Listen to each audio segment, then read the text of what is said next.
ExCeL London Securities is an extremely important part of everyday life at ExCeL for our exhibitions and for private estates around the local area. ICTS joined the business relatively recently, and we have seen a dramatic and fantastic improvement in our EDD and general purpose canine operations. The professionalism they bring to this business is second to none, and we couldn't ask for more from the team.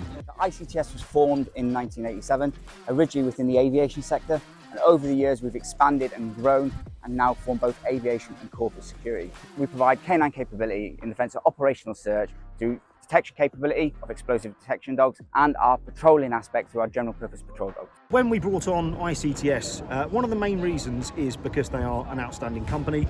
However, the selling point is the NACTS P qualification that their handlers and their canine units hold. We as ExCeL London work with the government guidelines, and as part of that, NACTS P is extremely important to us. It would be remiss of me as head of security for ExCeL if we didn't have the best level of training out there. The NACTS P in government training and police training is the standard we should be setting in the exhibition world, in the venue world, and in security in general.